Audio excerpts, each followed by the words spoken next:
Բարձր ծափահարենք մեր Տեր ու Փրկիչ Հիսուսին։ Անկերներ, մեր բոլոր ծառայությունները հրաշալի են անցել։ Աստված օրհնում է մեզ մեր սրտերի մեջ դնելով իր խոսքը, լսելով ու պատասխանելով մեր աղոթքներին։ Երբ մեր երկրպագությունն ու գոհունակությունը բարձրանում է դեպի իրեն, նա շատ ավելին է կամենում անել մեզ համար։ Ամեն բան կախված է մեր հասկացողությունից, բայց ոչ թե ուժից։ Ես հիմա շատ լուրջ աղոթելու եմ ու քշելու եմ չարին այս վայրից, ոչ, այս կերպով այն դուրս չի գա, որովհետև դա տեղի է ունենում միայն այն ժամանակ, երբ մեր Աստված օրհնում է մեզ։ Երբեմն էլ դա կախված է լինում ժողովի ընթացքից։ Եթե ես չօգնեմ ձեզ ընդունել Աստծո խոսքը, ինչ տեղի կունենա։ Ոչինչ։ Դրա համար հենց սկզբից աղոթքից ու փառաբանությունից սկսած մենք բաժնեկցում ենք քաջալերական խոսքը, որ ձեր հավատը զորանա։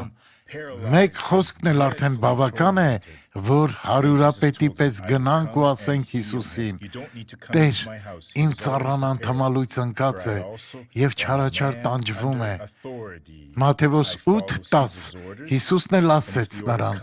Ես կգամ ու կբժշկեմ նրան, և հարյուրապետը պատասխանելով ասեց. Տեր, ես արժանի չեմ, որ իմ հարկի տակը մտնես, այլ միայն մի խոսք ասիր, և իմ ծառան կբժշկվի,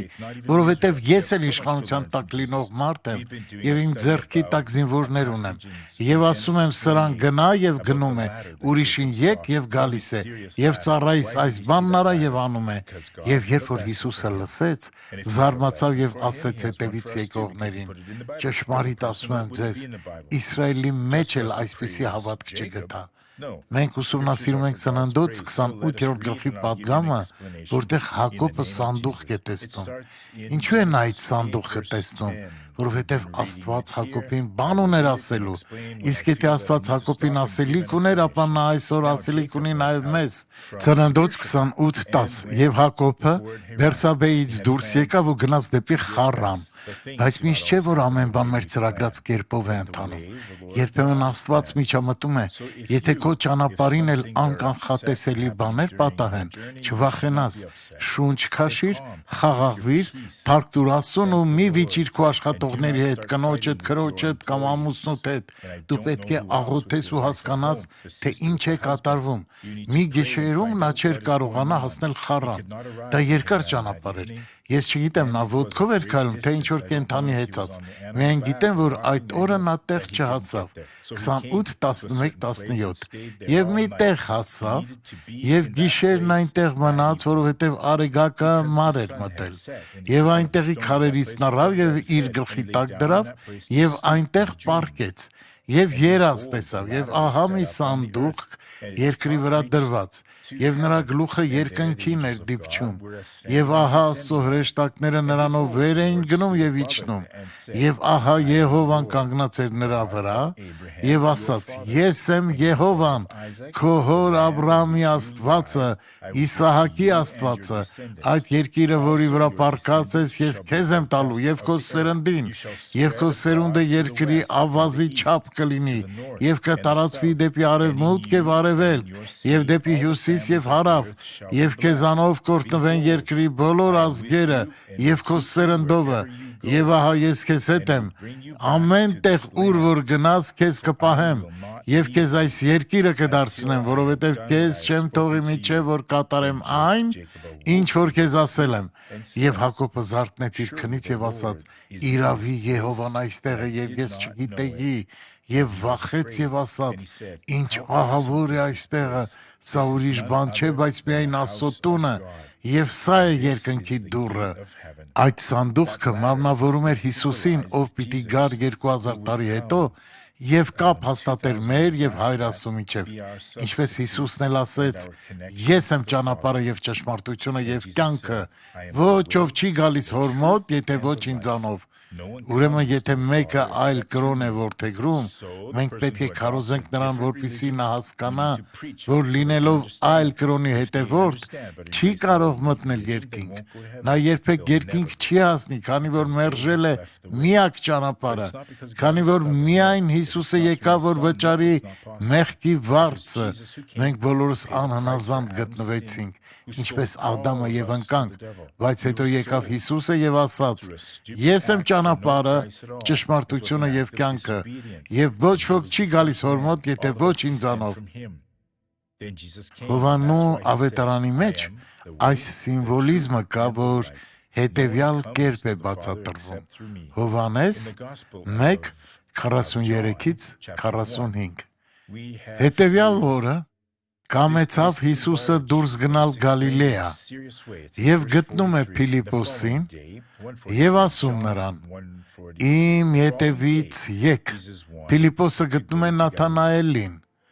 Հիսուսն ընտրում էր իր հետևորդներին։ Նաթանայելը այն տեսակի մարդկանցից էր, ովքեր խորհում են, քննում եւ ամեն բանի չեն հավատում։ Հովանես 1:45-51 Փիլիպոսն էլ գտնում է Նաթանայելին եւ ասում նրան. նա, որի մասին գրեց Մովսեսն օրենքումը եւ մարգարեներն էլ, գտանք Հովսեփի որդի Հիսուսին, Նազարեթից։ Եվ Նաթանայելը նրան ասեց. կարելի է որ Նազարեթից մի բարի բան լինի։ Փիլիպոսը նրան ասեց. եկ եւ տես։ Հիսուսը տեսավ Նաթանայելին իրեն մոտ գալիս եւ ասաց նրա համար. ահա ճիշտ իսրայելացի, որի մեջ նենգություն չկա։ Նաթանայելն ասում է նրան. ինչ տեղից ես ճանաչում ինձ։ Հիսուսը պատասխանեց եւ ասաց նրան. Փիլիպոսը դեռ քեզ չկանչած, քեզ տեսա, որ թզենու տակն էիր։ Նաթանայելը պատասխանեց եւ ասեց. Ռաբբի, դու Աստծո որդին ես, դու ես Իսրայելի թագավորը։ Հիսուսը պատասխանեց եւ ասաց նրան. որովհետև ես ասացի քեզ, թե թզենու տակ տեսա, քեզ հավատում ես, սրանից էլ ավելի մեծ բաներ կտեսնես։ Եվ նրան ասաց. ճշմարիտ, ճշմարիտ ասում եմ ձեզ, այսուհետև կտեսնեք երկինքը բացված եւ Աստծո հրեշտակներին մարդու որդու վրա ելնելիս եւ իջնելիս։ Հակոբի սանդուղքը, Հակոբին չտարավ երկինք, ոչ էլ Աստծուն իջեցրեց երկիր։ Դա Հիսուսի խորհրդանիշն էր, որ ասում է. ես եմ ճանապարհը, որը ձեզ կտանի երկինք եւ Աստծուն կիջեցնի ձեզ մոտ։ Իսկ ինչու Նաթանայելը ապշեց, քանի որ Նաթանայելը շատ բաներ լսել էր եւ նա մի օր գնաց մի վայր, որտեղ թզենի կար եւ նայելով շուրջ համոզվել էր, որ մենակ է եւ պետք է որ նա իր աղոթքը բարձրացրած լիներ դեպի Աստծուն, մոտավորապես այսպես. Տեր Աստված, եթե դու կաս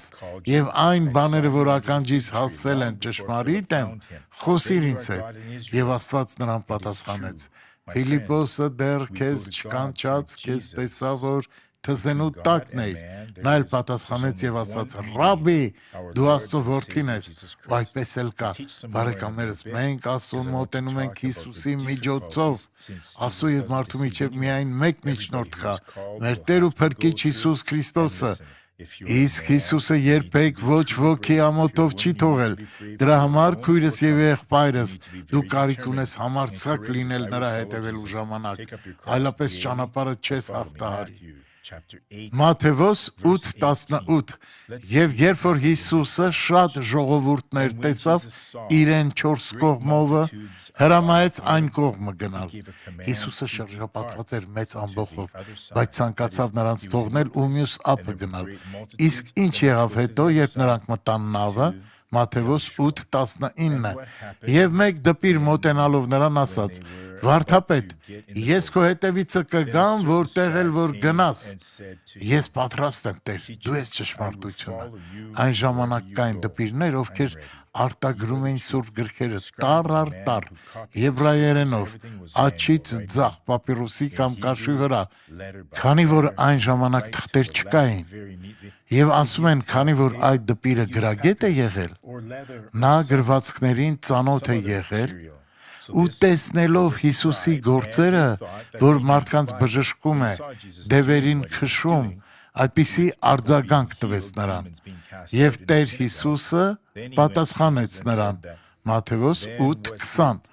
Հիսուսն էլ ասեց նրան. աղվեսները որջեր ունեն եւ երկնքի թռչունները բույներ, բայց մարդի որդին տեղ չունի, որ իր գլուխը դնե։ Հիսուսը նրանց ցույց տվեց իրեն հետևելու դժվարությունները։ Նա ասաց, որ եթե մեկն իրեն հետևի, ապա դժվարություններ կունենա։ Պետք է հավատով քայլենք, այլապես չենք դիմանա։ Իսկ հետո մեկ ուրիշը եկավ։ 21. Եվ նրա աշակերտներից մեկ ուրիշն ասաց նրան. Տեր, ինձ հրամանտուր, որ գնամ առաջ իմ հորը թաղեմ։ 22. Եվ Հիսուսը նրան ասաց. դու իմ հետևից եկ, եւ թող մեռելները թաղեն իրենց մեռելներին։ Ես չգիտեմ, հետո նա հետևեց Հիսուսին, թե ոչ, բայց դա շատ ծանր փորձություն էր։ Պատկերացրեք, երբ ձեր հայրը մահացել է, ու դուք խնդրում եք ընդամենը մի քանի ժամ, որ նրան թաղես, բայց Հիսուսը ձեզ ասում է ոչ։ Նա այստեղ այս մարդուն երկընտրանքի առաջ է դնում։ Իմաստուն կլիներ թողնելը իր հորդին, քանի որ իր հայրն այլևս կենդանի չէր։ Նրա հոգին արդեն կամ երկնքում էր, կամ էլ հավիտենական տանջանքների մեջ, եթե չէր հասցրել ընդունել Հիսուսին եւ կատարել նրա կամքը։ Բայց եթե անգամ հասցրած էլ լիներ, մեկ է փրկությունը պետք է գար Հիսուսի մահից հետո, ինչպես որ գրված է գրքերում, որ կար մի տեղ, ուր տեսնում ենք, որ այն հարուստ մարդը գնաց Ղազարոսի պատմության մեջ, որտեղ նաև Աբրահամն էր։ Երբ Հիսուսը հաղթեց սատանային, նա մարդու եւ Աստծո միջև եղած անդունդը խաչին գամեց եւ ասաց. հետևեք ինձ, ես գործը կատարեցի, եւ Դավիթը գնաց, հետո Երեմիան, մյուսները, բոլորը հետևեցին Հիսուսին դեպի դրախտ։ Սա այնքան հրաշալի է։ Մի օր նա մեզ էլ կկանչի գնալու դրախտ։ Նա այսօր մեր առջև եւս դնում է երկընտրանք, եւ մենք պետք է որոշում կայացնենք։ Մենք կարող ենք այսօր նրան ընտրել, քանի որ նա մեզ արդեն հայտնել է իր Աստված լինելը։ Ոչ ոք չի ընտրում Հիսուսին պատահականորեն կամ միամտաբար։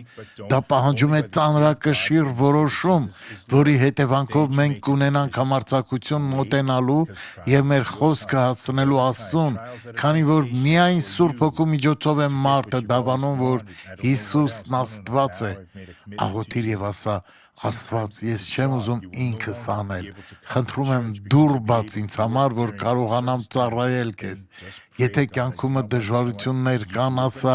Տեր, եթե նույնիսկ ես զրկանքներ կրեմ, դու թույլ չես տա, որ ես կործանվեմ։ Ես այլևս թմրանյութ չեմ վաճառելու, չար բաներ չեմ անելու եւ քեզ եմ ծառայելու։ Ես մեղսալից բաների հետ չեմ շփվելու, որպեսզի մեղքի մեջ չընկնեմ։ Ես ուզում եմ մնալ Հիսուսի հետ։ Նա քո կյանքում խոչընդոտներ է թույլ տալիս, որ հաղթահարես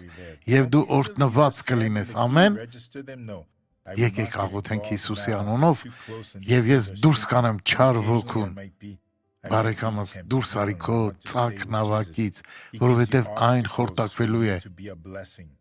Մնա Հիսուսի հետ եւ նա քեզ համար մեծ դուռ կբացի։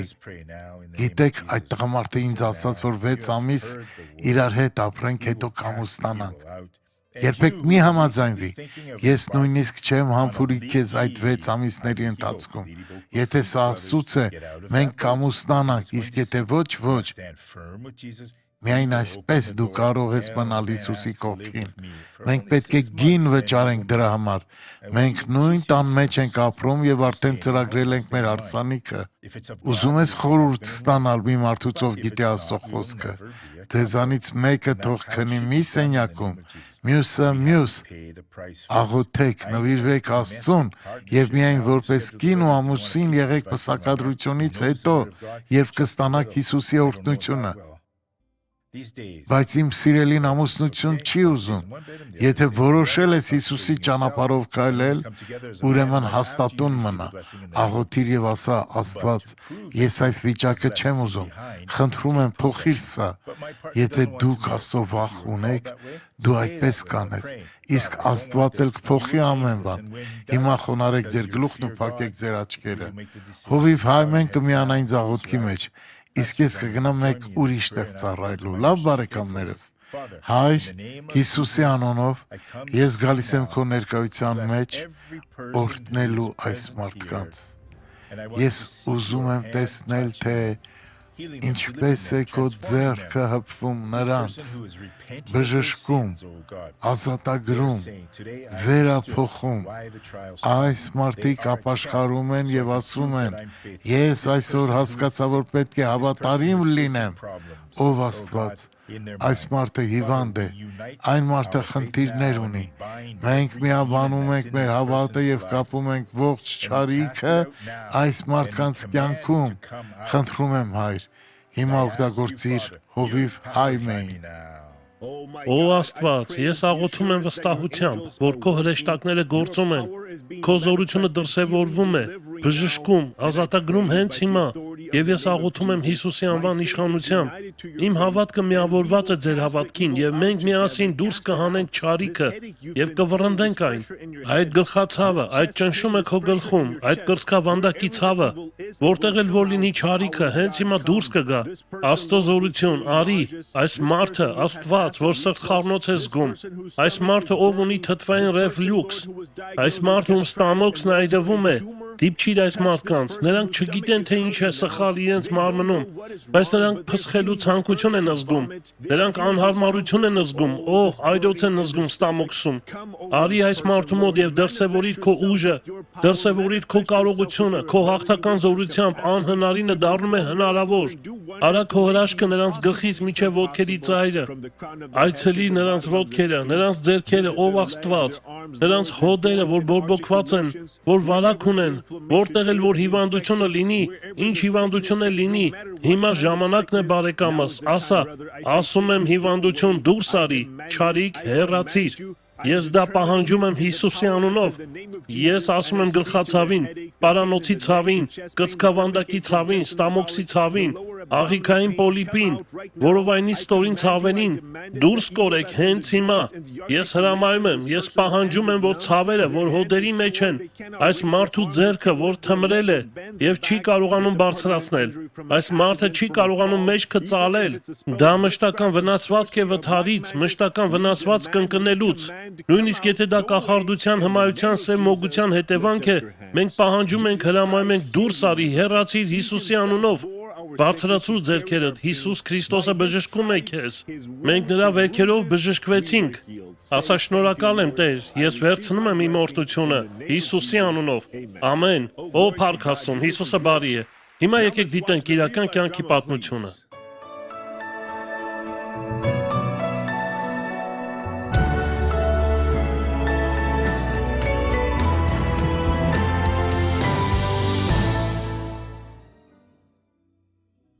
Նախկինում ես ծանր բնավորություն ունեի, միշտ ընկերներիս հետ խմում էի,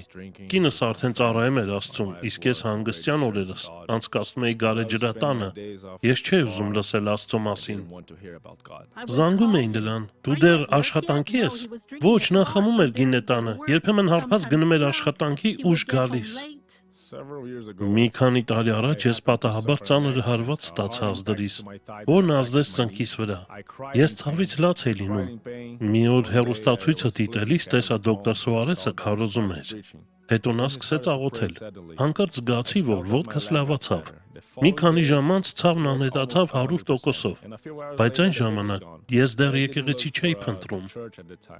2012-ին Ջոելը ծանր տարավ ընտանիքի անդամներից մեկի մահը եւ սկսեց եկեղեցի փնտրել։ Կյանքս հանձնեցի Աստծուն եւ մկրտվեցի։ Նա ամբողջովին փոխվեց։ Հետո Աստծուն խնդրեցի, որ ցույց տա իմ ծառայությունը։ 2014-ին Աստված նրան ցույց տվեց Աստծո շնորհ եկեղեցին։ Եթե ավելի լավ ես զգում այնտեղ, ուրեմն գնա, կարևորն այն է, որ դու Աստծուն ես փնտրում, եւ նա գնաց։ Ես իսկապես սովորեցի ներել եւ ներողություն խնդրել։ Հենց այդ ժամանակ Տերը սկսեց բացել իմ հասկացողությունը դոկտոր Սուարեսի պատգամների միջոցով։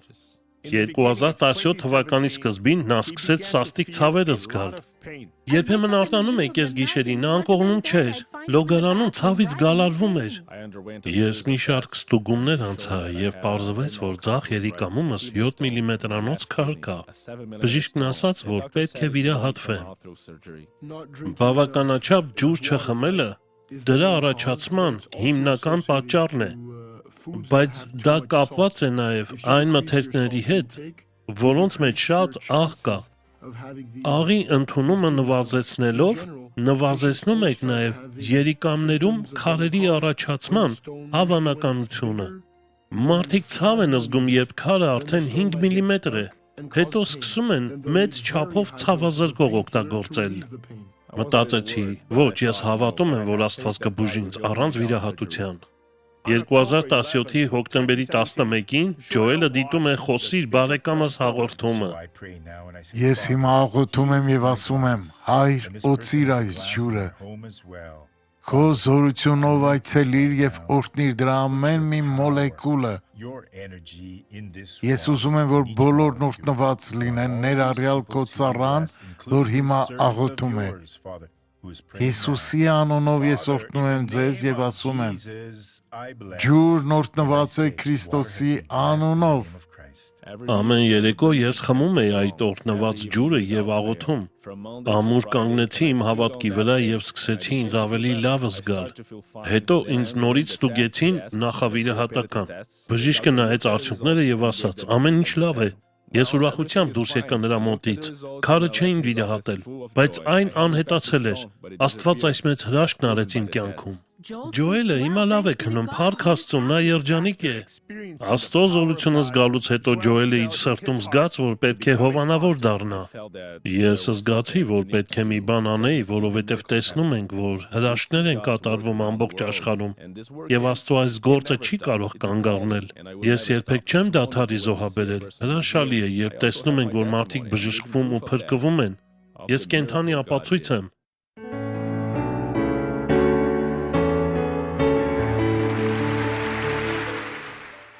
Նրանն է ողջ պատիվն ու ողջ փառքը։ Կարևոր է հասկանալ, ինչպես դոկտոր Սուարեսն ասում է, որ մենք պետք է օրհնենք յուրաքանչյուր մարդու։ Իսկ ինչպես ենք մենք օրհնում մարդկանց՝ քարոզելով, աղոթելով, բարեխոսելով, հովանավորելով։ Այդ եղբայրը հասկացավ եւ ասաց. ես կենդանի ապացույց եմ, այսինքն նա ունի վկայություն, որով կարող է կիսվել մարդկանց հետ։ Ինչ ասաց Հիսուսն այդ գադարացի դիվահարին, ով ուզում էր Հիսուսի հետ գնալ։ Մարկոս 5:19-ում Հիսուսն ասաց. գնա քո տունը, քո ընտանիքի մոտ եւ նրանց պատմիր, թե Տերն ինչ բաներ արավ քեզ եւ քեզ ողորմեց։ Սա այն է, ինչ մենք պետք է անենք, հռչակենք։ Հիմա եկեք դիտենք բաց քո սիրտը հատվածը։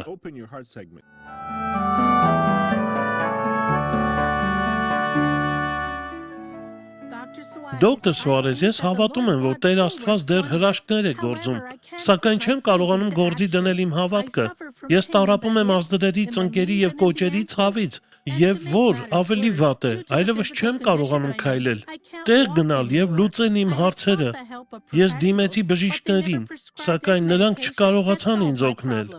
Ինչպես կարող եմ ազատագրվել, դոկտոր Սուարես։ Դե այս պահին Հովիվ Հայմենն է պատասխանում։ Մարկոս 9-րդ գլխում կա մի հատված։ Մի մարդ ամբարտավան վերաբերմունքով եկավ Հիսուսի մոտ ասելով. «Վարդապետ, ես իմ որդուն, որ համր ոգի ունի, բերեցի քո աշակերտների մոտ, սակայն նրանք չկարողացան անել այն»։ Հիսուսը դուրս հանեց այդ ոգուն, բայց մինչ այդ Հիսուսը նրան ինչ-որ բան ցույց տվեց։ Գրված է այսպես. Մարկոս 9:22-23։ Հիսուսն է նրան ասեց. «Եթե կարող ես հավատալ, ամեն բան կարելի է հավատացողին»։ Եվ շուտով տղայի հայրն աղաղակեց եւ արտասուքով ասաց. «Հավատում եմ, Տեր, իմ անհավատությանն օգնիր»։ Երբեմն մենք կարծում ենք, որ շատ հավատք ունենք, բայց չունենք։ Մենք հնարավոր է հավատք ունենանք, բայց չկարողանանք այն գործի դնել։ Այնպես որ ասա Տիրոջը. «Տեր, օգնիր իմ անհավատությանը»։ Խնդրեք ինչ-որ մեկին աղոթել ձեզ համար, ինչը սխալ չէ, եւ շարունակեք Աստծուն խնդրել, որ բացի ձեր հասկացողության աչքերը, եւ շարունակեք ձեր բուժումը եւ կարող ես վստահ լինել, որ ձեր օրհնությունը կգա։ Հիսուսը բժշկեց մի կույրի առանց նույնիսկ նրան դիպչելու, իսկ մյուսի համար հարկ եղավ թքել գետնին, ցեղ շինել եւ դնել նրա աչքերին։ Որոշ մարդիկ կբուժվեն առանց դեղամիջոցի, միայն հավատքով, բայց այս հավատքը պետք է աճի, խոսքը լսելով եւ խոսքի վրա խորհրդածելով, թույլ տալով Աստծուն խորապես խոսել ձեր սրտի հետ։ Դուք կտեսնեք, որ Հիսուս Քրիստոսը չի փոխվել, նա դեռ բուժում է հիվանդներին։ Մեր հասկացողությունը պետք է աճի, բայց մի մոռացեք աղոթել խոնարհ սրտով։ Օրհնությունն այդտեղ է։ Ես չեմ տեսնում Աստծո զորությունը, ուրեմն խոսիր Աստծո հետ։ Աստված, ինչպես այս մարդն ասաց, օգնիր իմ հանավատությանը, եւ կտեսնես Աստծո փառքը, ամեն։ Աստծո փառքը երկնքից իջնող ամփ չէ։ Դա Աստված է, որ բժշկում է, դա Աստված է, որ փրկում է, դա Աստված է, որ հրաշքներ է գործում։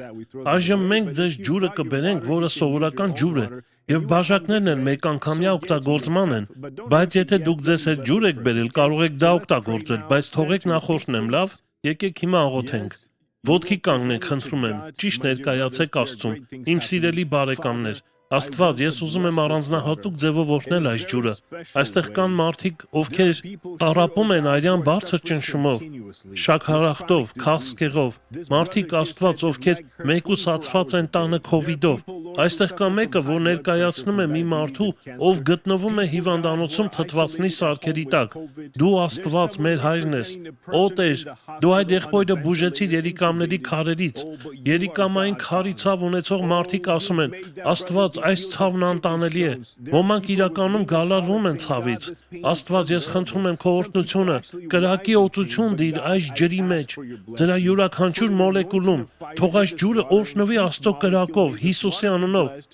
Եկեք խմեք հիմա։